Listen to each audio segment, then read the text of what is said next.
नमस्कार, बहुत स्वागत है आपका। मैं हूं आपके साथ नेहा दुबे। उत्तर प्रदेश में चुनाव भले ही 2027 में संभावित हो, लेकिन ऐसे में रणनीति भारतीय जनता पार्टी की अभी से ही शुरू हो गई है। पार्टी के सामने चुनौती विपक्ष इंडिया गठबंधन, खासकर समाजवादी पार्टी के पिछड़ा दलित अल्पसंख्यक यानी पीडीए पॉलिटिक्स की है। लोकसभा चुनाव 2024 में पीडीए पॉलिटिक्स की नैया पर सवार अखिलेश यादव ने भारतीय जनता पार्टी को पीछे छोड़ दिया। भारतीय जनता पार्टी का सवर्ण पिछड़ा दलित वोट बैंक वाला समीकरण कमजोर हुआ तो प्रदेश का राजनीतिक दृश्य ही बदल गया।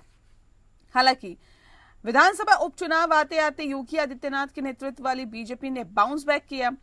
बटोगे तो कटोगे और एक है तो सेफ है जैसे नारों के जरिए पार्टी ने अपनी खोई हुई ताकत फिर से हासिल कर ली। अब सीएम योगी आदित्यनाथ एक बार फिर 80-20 पॉलिटिक्स पर लौटते दिखाई दे रहे हैं। सीएम योगी आदित्यनाथ ने विधानसभा चुनाव 2027 के समीकरण को साफ कर दिया है। उन्होंने कहा है कि 2027 में भी लड़ाई 80 बनाम 20 की होने वाली है। उत्तर प्रदेश विधानसभा चुनाव 2022 के दौरान भी इसी प्रकार का दावा सीएम योगी आदित्यनाथ करते नजर आए थे। एक बार फिर से इस प्रकार की रणनीति ने प्रदेश की राजनीति में हलचल तेज कर दी है। सीएम योगी आदित्यनाथ ने प्रदेश में विधानसभा चुनाव 2027 को लेकर एक बड़ा बयान दिया है। सीएम योगी ने यूपी चुनाव 2027 की रणनीति तैयार करनी शुरू कर दी है। इसको लेकर लगातार भारतीय जनता पार्टी जमीन पर काम करती हुई दिखाई दे रही है। 2024 के लोकसभा चुनाव में बीजेपी को प्रदेश में करारी हार का सामना करना पड़ा। ऐसे में करीब एक दशक बाद बीजेपी का जनाधार प्रदेश में खिसकता हुआ दिखाई दिया। 80 लोकसभा सीटों में से महज 33 पर ही बीजेपी के उम्मीदवार विजय हो पाए। वहीं सहयोगी दलों के पाले में केवल 3 सीटें ही आई। विपक्षी गठबंधन इंडिया ने शानदार प्रदर्शन किया। बीजेपी की तमाम रणनीति पर पानी फेरते हुए समाजवादी पार्टी ने यूपी में ऐतिहासिक प्रदर्शन किया। अखिलेश यादव के नेतृत्व में उतरी सपा ने 80 में से 62 सीटों पर अपने उम्मीदवार उतारे। इनमें से 37 सीटों पर उन्हें जीत मिली। वहीं 17 सीटें कांग्रेस के पाले में गई थी।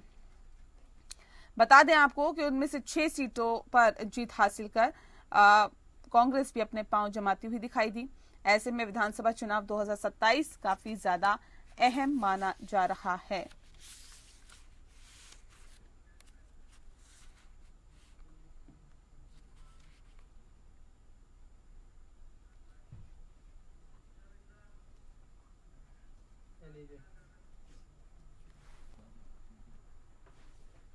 लगा लीजिए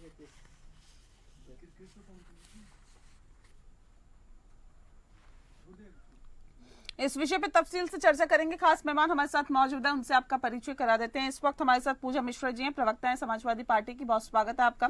शांत प्रकाश जाटव जी हमारे साथ जुड़ गए हैं, प्रवक्ता हैं भारतीय जनता पार्टी के, बहुत स्वागत है शांत प्रकाश जी आपका। खास कार्यक्रम की शुरुआत शांत प्रकाश जी आपके साथ ही करते हैं। वाकई क्या 2027 की तैयारी अभी से शुरू हो गई है? और जिस तरह की बयानबाजी हो रही है, ये इसका साफ संकेत है कि एक बार फिर से लड़ाई 80-20 पर ही होने वाली है। देखिए, भारतीय जनता पार्टी हर समय चुनावी मोड में रहती है। हमारे सभी कार्यकर्ता जो हैं हर समय चुनावी मोड में रहते हैं। और चुनावी मोड का मतलब ये नहीं है कि सिर्फ वोट मांगते रहना। चुनाव में हम जब वोट मांगने जाएं तो बेहतर से बेहतर हम जो काम करें वो उन लोगों के बीच में जाकर के घोषित करें, स्पष्ट करें कि देखो हमने ये काम किया, इस वजह से आप तो हमें वोट किया। तो हम हर समय जो है हमारी सरकारें, हमारे कार्यकर्ता वो जनता के बीच में जमीन से जुड़े होकर के काम करने के सभी सफल प्रयास करते रहते हैं। और उत्तर प्रदेश में जिस तरीके से आपने देखा, अभी एक महाकुंभ का कार्यक्रम जो है वो संपूर्ण हुआ है, उसमें कितनी बड़ी तादाद में 66.5 करोड़ लोगों का वहां आना और एक बेहतरीन वातावरण जो है उसका उन्होंने उसका आनंद लिया। तमाम और दूसरे तीर्थों पर भी वो लोग गए। भरोसा जो है जनता के बीच में व्याप्त हुआ है कि योगी जी के नेतृत्व में उत्तर प्रदेश जो है उत्तम प्रदेश है और बेहतर काम हो रहे हैं। व्यापार बढ़िया चल रहा है, हर क्षेत्र में जो है प्रगति कर रहा है उत्तर प्रदेश। तो जाहिर सी बात है कि उत्तर प्रदेश के चुनाव में, अभी लोकसभा चुनाव में इंडिया अलायंस ने जिस तरीके से एक झूठ का नैरेटिव चलाया और उसमें थोड़ा बहुत इनको लाभ मिला, मैंने ये नहीं मानता कि जो है उस प्रकार का झूठ का नैरेटिव जो है अब दोबारा कभी भी चल पाएगा। काशी हांडी एक बार ही चढ़ती है। और आज स्थिति ये है कि जो उपचुनाव हुआ उसमें यही उत्तर प्रदेश की जनता ने दिखा दिया कि भैया तुम्हारा झूठ नहीं चलने वाला। जिसकी कल्पना नहीं करी उस वर्ग ने जो है वोट भाजपा को दिया। मुस्लिम बाहुल इलाकों में, लेकिन लोकसभा में तो नुकसान हुआ ना आप लोगों को। क्या कह रही हैं? लोकसभा में तो आप लोगों को नुकसान हुआ ना। झूठ का नैरेटिव चला ना, झूठ कि हम 8500 रुपया देंगे, हम जो है ना ये भाजपा आएगी तो है ना ये सब नुकसान हो जाएगा, आरक्षण खत्म हो जाएगा, संविधान खत्म हो जाएगा। इस प्रकार की जो बातें हुई तो उसका खामियाजा। ठीक है पूजा जी, देखा आपने सुन लिया। ये कह रहे झूठ का नैरेटिव चला था इसलिए लोकसभा में हमें नुकसान हुआ। अब जनता समझ चुकी है, जान चुकी है, पहचान चुकी है कि कौन इनका फायदा कर रहा है और कौन नहीं कर रहा, इसलिए अब जनता जो है वो सूझबूझ के साथ अपना वोट देगी 2027 में। जी आपको नमस्कार, साथी प्रवक्ता को भी मेरा नमस्कार। और ये एक बात से तो मैं एग्री करती हूँ कि जनता जो है सूझबूझ से वोट करेगी। जनता जो है अपने मुद्दों को देखते हुए समझ करके ही वोट करती है। और जनता जो है, मैं बार बार कहती हूँ कि कभी गुमराह और बरगलाई नहीं जा सकती है। वो अलग बात होती है कि आप वादा करिए और फिर वादा खिलाफी कर लीजिए। और जहां तक बात कह रहे हैं कि झूठ का नैरेटिव, तो नैरेटिव के लिए जो है हमने थोड़े कहा था आपके प्रत्याशियों से कि जाके मंचों पे खड़े होकर के उनको समझाइए कि किस तरीके से संविधान में जो है किस तरीके से आपको लोअर सदन में बहुमत चाहिए होती है, किस तरीके से आपको जो है अपर सदन में बहुमत चाहिए होती है और फिर किस तरीके से जो है कॉन्स्टिट्यूशन अमेंडमेंट हो सकता है। ये तो आपके ही प्रत्याशी कह रहे थे और आपने उनके बयानों से दरकिनारा भी नहीं किया, ना ही उनके ऊपर कोई कार्रवाई की थी। और आप कह रहे हैं झूठ का नैरेटिव फैलाया जा रहा था, हमने थोड़े कहा था, आपके प्रत्याशियों ने कहा था। दूसरी बात में अभी उन्होंने कहा कि उत्तर प्रदेश में तरक्की हो रही है। नेहा जी बात बिल्कुल सही कह रहे हैं, क्योंकि जो है आरबीआई के अकॉर्डिंग जो जो जीएसडीपी होती है, जो जीएसडीपी है वो पहले जो मिडिल क्लास उत्तर प्रदेश से जो है करता था, मिडिल क्लास का जो भागीदारी रहती थी नेहा जी, वो रहती थी 25%। आरबीआई के अकॉर्डिंग अब वो घट करके 5% रह गई। और वहीं पे अगर कर्ज की बात कर ली जाए नेहा जी, तो उत्तर प्रदेश में कर्ज हमारी सरकारों से 2 गुना हो गया हुआ है। पर व्यक्ति अगर हम उत्तर प्रदेश में कर्ज देखेंगे तो 31,000 रुपए पर व्यक्ति कर्ज है। उसके अकॉर्डिंग में अगर आप जॉब देखेंगी तो जॉब उसके अकॉर्डिंग में शून्य है। और उसके अलावा अगर आप चली जाती हैं एनसीआरबी के डाटा, मैं वही बता रही हूँ जो आधिकारिक चीजें हैं, ऐसा नहीं कि समाजवादी पार्टी की तरफ से ये चीजें आ रही हैं। जो एनसीआरबी का डाटा वो कहता है कि पूरे देश में जो है उत्तर प्रदेश 1/3 क्राइम कंट्रीब्यूट करता है। क्राइम अगेंस्ट वुमेन इंक्रीज हुआ है और संगठित क्राइम में भी इंक्रीज हुआ है उत्तर प्रदेश में। ये जो है आपके एनसीआरबी के आंकड़े कह रहे होते हैं। और इनसे पूछेगा कि होली में इन्होंने कहा था कि 2 सिलेंडर जो है मुफ्त दिया जाएगा। हालांकि इनके जो योजना देखिए, क्या लगता है कि इस बार का चुनाव भी 80-20 पर करने पर तुली हुई है भारतीय जनता पार्टी? देखिए, सौहार्द खराब करने के लिए तो भारतीय जनता पार्टी लगातार लगी हुई। मैं हमेशा कहती हूँ कि जब से जो है 2024 का परिणाम आया और इनको पता चला कि जनता जो है अपने मुद्दों पर वोट कर रही है, वो जो है ना तो किसी धार्मिक ध्रुवीकरण पे जा रही है, ना ही किसी जो जातीय ध्रुवीकरण पे जा रही है। तो ये लगातार देखेंगे आप, मुख्यमंत्री जो उत्तर प्रदेश के मुख्यमंत्री हैं वो लगातार ऐसी बयानबाजी करते रहे, लगातार ऐसी चीजें करते रहे जिससे कि धार्मिक ध्रुवीकरण हो सके, और वो उसी के लहजे पे आगे बढ़ते चले जा रहे हैं। पर जनता, मुझे लगता है कि जिस तरीके से उनके ध्रुवीकरण को फेल करती जा रही है, ये चाह रहे हैं कि भाई कहीं पे कुछ तो गलत बयानबाजी हो जाए, हम उसका समर्थन कर दे। आप देखिए, होली में सौहार्द खराब करने के लिए इनके मंत्री विधायकों ने कोई कसर ही नहीं छोड़ी, क्योंकि इनको लगा। शांत प्रकाश जी जवाब दीजिए, क्या सौहार्द खराब करने की जिम्मेदारी आप लोगों की है, वो बखूबी निभा रहे हैं आप लोग? देखिए, बांटने की राजनीति ये करते हैं। हाँ। पीडीए किसने कहा? पीडीए का फॉर्मूला तो आप लाए ना, और उसके बाद में माता प्रसाद जी को आपने पीडीए का वोट लिया और माता प्रसाद जी को आपने देता प्रतिपक्ष बना दिया। नहीं, ये कह रहे 80-20 की राजनीति कौन करता है? आप लोग करते हैं। ये कह रहे बटेंगे तो कटेंगे की राजनीति कौन करता है? ये कह रहे एक है तो सेफ है की राजनीति कौन करता है? यही कर रहे हैं, ये जो बतेंगे कि बांटने की राजनीति तो ये कर रहे हैं। और आज तो मुसलमान ने ये तय कर दिया है, भैया हमें कुछ मत दो, तुम्हारे चक्कर में हमें नुकसान हो रहा है। अभी इंडिया अलायंस ने कर्नाटक में कांग्रेस ने 4% मुस्लिम्स को जो है वो रिजर्वेशन देने का घोषणा कर दी है ठेकेदारी में। तो सभी मुस्लिम जो है, मेरी लोगों से बातचीत हो रही है, वो कह रहे हैं भैया हमें माफ करें, ये इंडिया अलायंस हम अपना चला लेंगे। ये लोग हरकतें करते हैं, मिलता मिलाता कुछ है नहीं। नायडू सरकार भी दे रखी हुई है। कहीं ना कहीं खामियाजा जो है वो मुस्लिम समाज को भुगतना पड़ता है। और इनका जो बांटने का जो फंडा था ना, बांटने का फंडा वो उपचुनाव में साफ स्पष्ट नजर आया। सबसे बड़ी तादाद में हम लोगों ने मुस्लिमों का वोट पाया है। जिस जगह पे ये सोच भी नहीं सकते थे, संभल जैसी जगह पर, कुनरकी जैसी जगह पर, तमाम उन जगहों पर हम बहुत भारी बहुमत से जीत करके आए। तो इनको इस चीज का एहसास होना चाहिए कि ये बांटने का फलसफा नहीं चलने वाला। आज उत्तर प्रदेश का बल्कि देश का मुस्लिम जो है वो ये मान चुका है, वो कह रहा है कि भैया हमारे लिए हमें बख्शो, हम जो है तुम्हारी इस मुस्लिम में तुष्टीकरण की राजनीति से हम बाहर जाए। और आप देखना तो कहीं कुछ नहीं बचने उत्तर वाला। प्रदेश के मुसलमान क्या कह रहे हैं सर, ये इसके लिए इंतजार करना होगा। लेकिन लोकसभा में जो कुछ कहा वो तो जाहिर तौर पे आप लोगों के लिए अच्छा नहीं था। सीधे रुक कर लेते हैं शांत प्रकाश जी का। ब्रेक पे जाने से पहले सर आपने तमाम बातें कही, लेकिन एक बात बताइए मुझे कि क्या पीडीए एक बड़ी चुनौती है आप लोगों के लिए? क्योंकि इससे पहले जब लोकसभा चुनाव हुए उसमें भी भले ही आप इस बात को कहें कि संविधान का इन्होंने ये झूठ बोला, इन्होंने तमाम तरह की झूठी बातें कही, बरगलाने की कोशिश की, लेकिन उसके बावजूद एक पीडीए का फॉर्मूला वो भारी पड़ा था आप लोगों पर। लगता है कि एक बड़ी चुनौती है उससे निपटना। नहीं, मैं नहीं समझता कि पीडीए का कोई फार्मूला जो है वो इनका कहीं काम करा।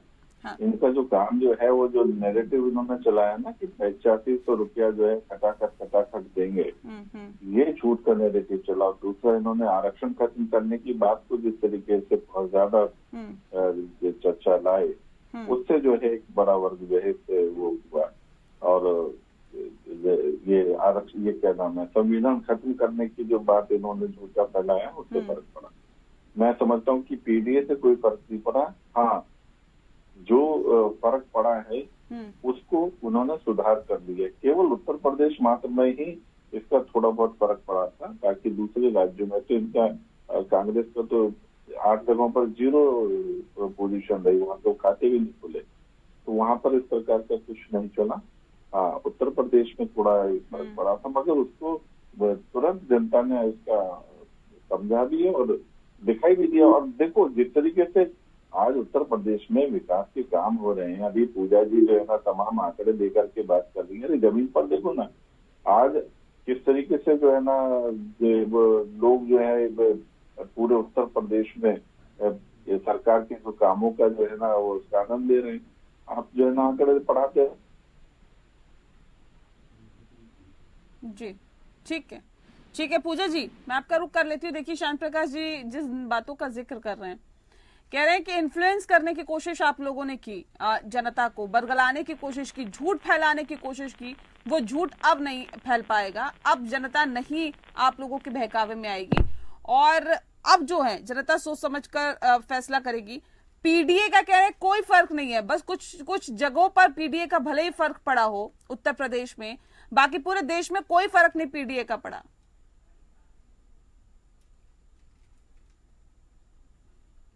पूजा जी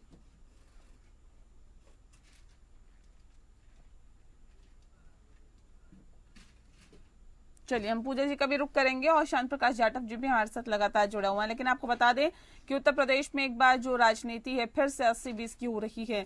यूपी में 2027 की रणनीति जो है अभी से तय कर दी गई है। 80-20 का फॉर्मूले के साथ उतरेगी भारतीय जनता पार्टी। सीएम योगी ने यह ऐलान कर दिया है। सीएम योगी ने 2027 को लेकर अपनी रणनीति साफ कर दी है। अलग फॉर्मूले के साथ मैदान में उतरने की तैयारी में है भारतीय जनता पार्टी और ऐसे में सपा की पीडीए की पॉलिटिक्स की काट के लिए योगी समीकरण पूरी तरह से तैयार है। अब सवाल यही कि क्या सीएम योगी की प्लानिंग है, क्यों आश्वस्त दिखाई दे रहे हैं सीएम योगी आदित्यनाथ। बीजेपी को 2027 में सपा की पीडीए क्या हरा पाएगा, ये एक बड़ा सवाल है। ठीक है, खास मेहमान लगातार हमारे साथ जुड़े हुए हैं। पूजा जी आवाज आ रही है आपको? जी बिल्कुल आ रही है, आपको आ रही है? पीडीए, जी जी आपकी आवाज आ रही है। पीडीए क्या कुछ कमाल कर पाएगा? देखिए नेहा जी, पीडीए ही कमाल करता चला आ रहा है और आगे भी पीडीए ही कमाल करेगा। अभी भाजपा के प्रवक्ता को मैं सुन रही थी और वो कह रहे थे कि जो है जो मुस्लिम समुदाय है वो भी तंग आ चुका हुआ है। मुझे समझ में नहीं आ रहा कि ये किससे तंग आ गया हुआ है। शायद इनको जानकारी नहीं है क्या कि इनके नेता कहते हैं, रघुराज कहते हैं कि जिस तरीके से बुर्का पहना जाता है उस तरीके से जो है मेल त्रिपाल पहन करके निकले। संजय निषाद कहते हैं जिनको रंगों से परेशानी हो पाकिस्तान चले जाए। कीर्ति सिंह कहती है कि भाई हॉस्पिटल में 2 होल होने चाहिए, कि भाई हम अपना इलाज अलग कराएं, वो इलाज अपना अलग कराएं। मतलब जो देश आगे निकल करके आया था, ये जो भेदभाव की चीजें उसको खत्म करके आया हुआ था, उसको डिवाइड कर रहे हैं। सब किस बात कर रहे हैं? अभी मुस्लिम रिजर्वेशन की बात चल रही थी तो नायडू, चंद्रबाबू नायडू सरकार बनते ही पहले कार्य क्या किया था उन्होंने? जो 4% मुस्लिम रिजर्वेशन था उसको रिस्टोर किया, जो पिछली सरकारों ने हटा दिया हुआ था। तो वहां पे नहीं बोला गया इनसे। हमें समझ में नहीं आता कि ये जो ध्रुवीकरण का जो करते चले जा रहे हैं, हालांकि नेहा जी इन्होंने ध्रुवीकरण करने के 2024 में प्रयास नहीं किया था, तब भी प्रयास किया था।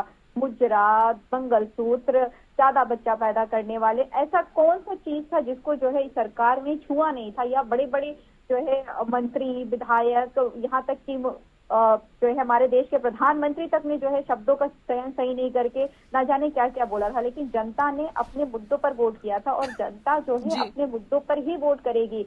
ये हमको बरगलाया था, आप लगातार नौकरियां नहीं दे पाए, छात्र सड़कों पे रहे, नौजवान सड़कों पे रहे, महिलाएं सड़कों पे रहे, किसान सड़कों पे रहे। आप सोचिए नेहा जी, लगातार ऐसे नियम बन रहे हैं कि जो जिनके लिए लॉ बनाया जाता है, जो बिल जिनके लिए लेकर के आ जाता है वो सब चले आते हैं। आप किसान के लिए बिल लेकर चले आते हैं, आप जिनके लिए नहीं, इतनी सब दिक्कतें हैं, इतनी सब दिक्कतें हैं प्रदेश में, उसके बावजूद भी 10 सीटों पर उपचुनाव होते हैं, उसमें से 8 भारतीय जनता पार्टी ले जाती है। इतनी दिक्कतें हैं। अगर नॉर्थ कोरिया जैसे चुनाव होने लगेंगे फिर तो चुनाव तो नॉर्थ कोरिया में भी तो जाइए ना, फिर इसके लिए शिकायत करिए ना। क्या देश में कोई कानून व्यवस्था नहीं है? क्या न्यायपालिका नहीं है? या आप लोग आवाज नहीं उठा सकते? आप लोगों ने क्या किया उसके लिए बताइए। हमने पूरी तरीके से आवाज फिर आप ये कह देते नहीं नहीं कि तानाशाही है, ऐसा है वैसा है। लोकतंत्र नाम की भी तो चीज है ना। अगर नहीं है तो फिर विश्वास ही मत करिए, मत लड़िए चुनाव। देखिए नेहा जी, ये तो यही चाहते हैं कि विपक्ष चुनाव ना लड़े, इनके घटक दल खुद ही हैं आपस में। आप लोग हमेशा, मैंने नोटिस किया कि एंकर्स कहते हैं कि ये विपक्ष पे चुनाव क्यों लड़ता है।